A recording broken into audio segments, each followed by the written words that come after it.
काला साया।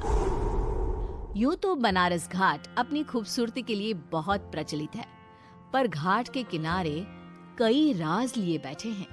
ये कहानी शुरू होती है बनारस के घाट के पास बने ममता निवास से, जहां प्रिया लाल जोड़े में ममता के घर उसकी बहू बनकर आती है। आओ आओ बहू, घर को अपने पैरों से पवित्र करो। ममता घर की दहलीज पार कर ही रही होती है कि अचानक एक बहुत गंदी सी बास पूरे घर में फैल जाती है।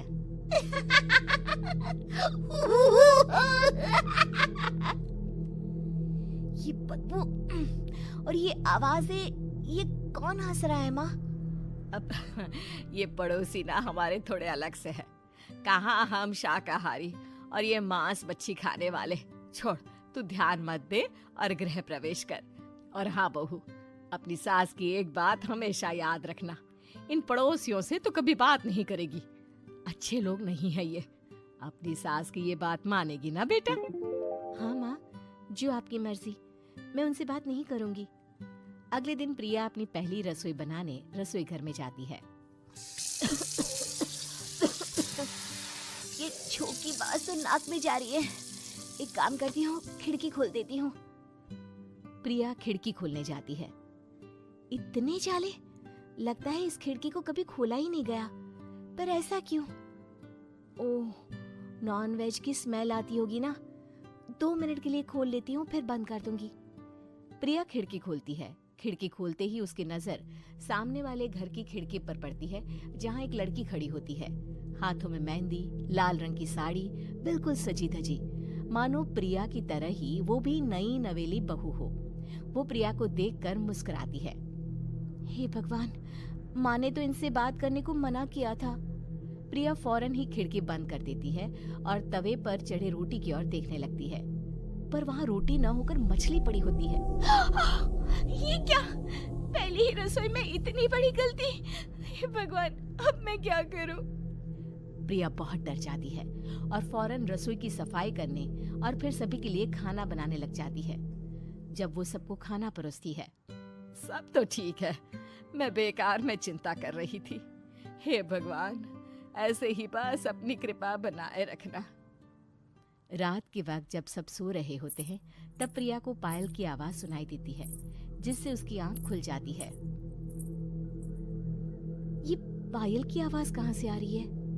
प्रिया उठकर उस आवाज के पीछे छत की सीढ़ियों तक जाती है। तभी उसे बच्चे के रोने की आवाज आती है। प्रिया छत पर जाती है तो क्या देखती है? वही लाल साड़ी वाली लड़की अपनी गोद में एक नवजात बच्चे को घुमा घुमा कर सुला रही है। तभी प्रिया की नजर उसके पेट पर पड़ती है। ओह गॉड, ये तो प्रेग्नेंट भी है। सुनिए, बच्चा सो नहीं रहा है क्या? मैं कुछ मदद करूं? नहीं नहीं, आपके घर वालों को अच्छा नहीं लगेगा, मैं संभाल लूंगी।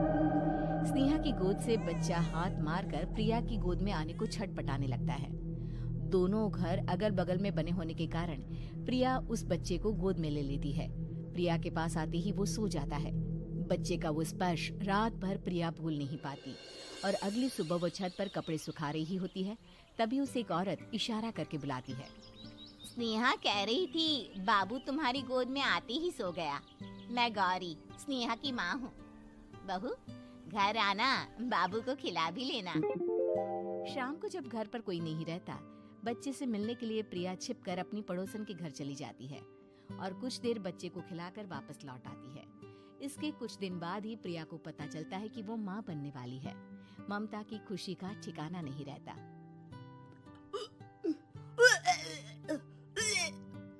माँ जी, पता नहीं क्यों उल्टी आ रही है। प्रिया भागती हुई वॉशरूम में जाती है तो हरे और लाल रंग की उल्टी करती है। उस उल्टी में से कीड़े निकलते हैं। ये क्या? खून और ये कीड़े! माँ! माँ! प्रिया की आवाज सुनकर ममता दौड़ कर आती है, पर बेसिन में कुछ नहीं होता। प्रिया हक्की बक्की रह जाती है। ये सब क्या हो रहा है? प्रिया घबरा जाती है और अपने कमरे में जाकर सो जाती है।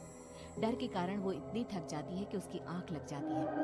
तब उसे ऐसा लगता है उसके पेट पर मानो कोई बैठा हुआ हो। कौन हो? प्रिया के पेट पर एक 5 महीने की बच्ची बैठी हुई थी, जो बुरी तरह जली हुई थी।